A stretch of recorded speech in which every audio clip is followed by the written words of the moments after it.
So hi everybody, my name is Jonas. I'm a SIHA alumnus and was asked by Mira, who is the VP admin of SIHA, to do a presentation on how my experience in SIHA over the years has contributed to my career choice. So a little bit about myself. I convocated from the U of A in 2019 with a science degree, and I'm currently finishing up my first year of medical school. So this first slide kind of gives some information as to what my journey in SIHA has been like over the years of my undergrad degree. So in my first year of university, I was a member of the international team. And as a member of the international team, I enrolled in a mandatory SIHA 101 course, which is a rigorous course where you learn about various health topics once a week. These topics included anti-oppressive practices, sustainable solutions, community-driven initiatives, Swahili language lessons, history of Tanzania, etc., just to prepare yourself for the internship, which happens in the summer for about 3 months. The years after that, I was fortunate enough to take on various leadership roles within the executive team, helping to mentor future team members also going to Tanzania. So I really like the pictures here because they kind of demonstrate how far I've come in SIHA over the years and how grateful I am for SIHA's contributions to making my university experience so transformative. So the first picture was the first day that I arrived in Tanzania. I remember I felt sick. I felt out of my comfort zone. My body was already changing. I could not believe that this was my reality for the next 3 months.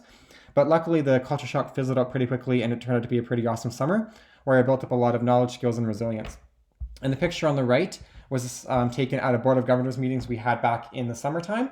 And at this meeting, one of our topics of discussion was how the internship in 2019 went and how it could have been better. So that just kind of goes to show how I've been able to mentor and support future teams many generations after myself. And that's been a huge highlight of my SIHA experience, is kind of seeing how the internship has changed over time and still being in contact with interns way after me. And that continuity in SIHA is something that's really important. So the way that I'm going to structure this presentation is I'll cover 3 main takeaways from that experience in Tanzania in my first year of university and how those have been transformative in my making the decision to become a physician. I honestly can make a separate PowerPoint presentation about each of these positions on this slide individually, but I will say that the one at the top, being an international team member, was the most formative, so that's the one that I'll focus on in this PowerPoint. So my first point has to do with public health and why I could rule becoming a public health expert off the career list or doing a master's in public health. So public health is arguably one of the most important fields that you gain experience in on the internship at Tanzania. On this internship, you don't really do too much on the medical side of things. You don't really discuss the life cycle of the parasite that causes malaria. You don't really learn about how to treat tuberculosis. It's more about collaborating and having meetings on how to engage stakeholders and how to empower community members to address health needs they've identified in their community.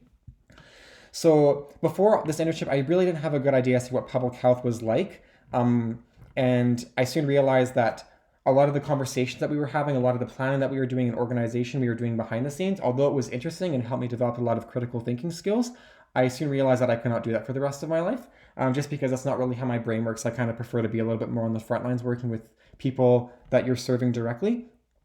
I also had the opportunity to consult with some of our team members who actually had either experience or degrees in public health. So I got to learn a little bit more about what public health is like from them, and that it wasn't something that I was overly interested in as a full-time career.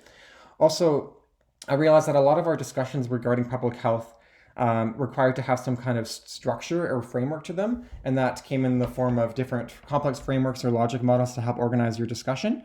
And I wasn't a big fan of those frameworks. I obviously understand that they're useful, but that's not really how I like to think about things. It might be for some, but it wasn't for me. So as a result of this experience, although I realized that any kind of physician needs to have some knowledge and interest in public health, it wasn't something that I was willing to commit as a full-time career, as like a full-time epidemiologist. So my second point has to do with community engagement. So this is kind of in line with what I was mentioning before as to how I prefer work kind of more on the front lines and working with you people that you're serving directly. So in SIHA, one of our guiding principles is community-driven initiatives. So that's making sure that the community members are in the driver's seat of their own projects, and us as foreigners are not taking away their ownership and efforts to improve the health needs of their community. And that's kind of a balancing act. Definitely on our internship over the summertime, there wasn't as much community engagement as we would have liked, just because we always asked ourselves before there was some kind of meeting or community event if our presence there was really necessary, because we didn't want to be irresponsible or oppressive.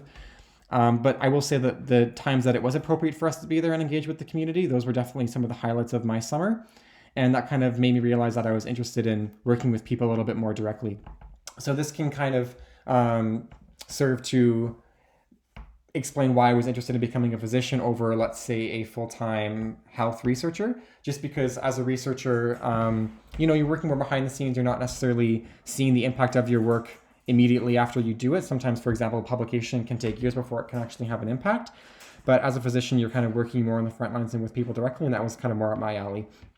One kind of interesting thing that I'll mention that I learned from medical school related to this point was I had the opportunity to enroll in an optional community service learning program where me and another medical student were partnered with a community organization in Edmonton that serves the needs of some kind of underserved minority in the city. So we were matched with an organization that aims to improve the access of undocumented migrants to different services related to healthcare, employment, etc. And when we first met with the director of this organization, he said, okay, you guys have to think of a project that helps improve their access to healthcare. And then we asked him, shouldn't we consult the community first and ask what their needs are before we make any plans? And he said, no, you can't, because this community who are undocumented are underground, they're vulnerable, they're inaccessible. So you kind of have to work backwards and start from you rather than the community. So it was kind of like a 180 as to what I was used to from SIHA, and it kind of taught me that you can't always put the community members in the driver's seat of their own projects because sometimes it's not always possible. So my third point has to do with infectious disease.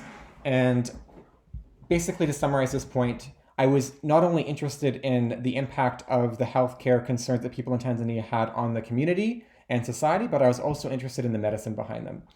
And mainly because the medicine behind them had some impacts on me personally, which I'll discuss in each of these pictures. So this first picture was a mosquito. So obviously in Tanzania, we see a lot of malaria, a lot more than we see in North America.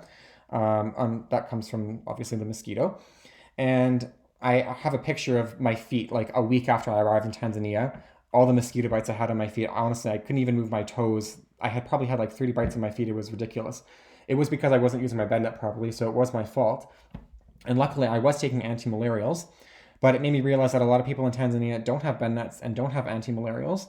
So it kind of taught me the bigger picture as to the effect of this particular parasite, the Plasmodium parasite, on the population in Tanzania. And I was interested in learning a little bit more about how the infection works and how anti-malarials work to combat that, and about access to anti-malarials as well.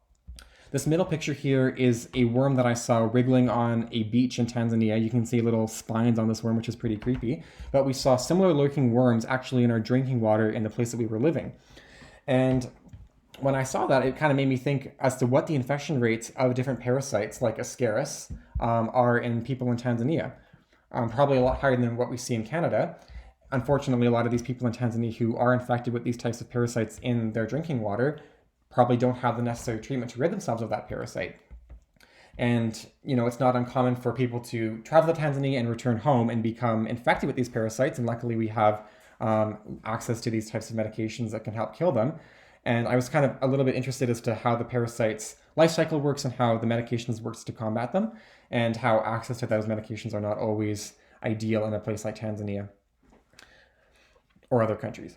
So the picture on the left is actually my arm after I had a tuberculin skin test once I returned home from Tanzania.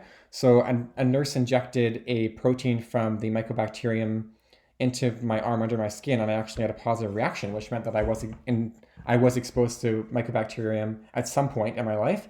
And as soon as I told the nurse that I was in Tanzania for a few months, she said, oh yeah, that must have been it. So again, it hit close to home because I had a positive test. And there was a myriad of different health tests I had to get done after that. I had to get a chest x-ray done. I had to do a sputum test. I had to do a very expensive blood test just to make sure that I wasn't infected with Mycobacterium tuberculosis specifically. And if it wasn't a latent infection. But it kind of made me interested in how I got exposed to this bug and how the bug is able to infect your system and how you can kind of combat that infection. So my experience in Tanzania and how these different types of healthcare concerns kind of impacted me directly and kind of made me see the broader picture as to how that affects the Tanzanian community, made me interested in infectious disease and possibly becoming an infectious disease physician sometime in the future. So that comes to the end of my presentation. Hopefully you found some of those points interesting. I want to thank you very much for your attention. I want to thank Mira for organizing this professional development speaker session and for asking me to present. If you have any questions, my email is here. Thank you very much for your time.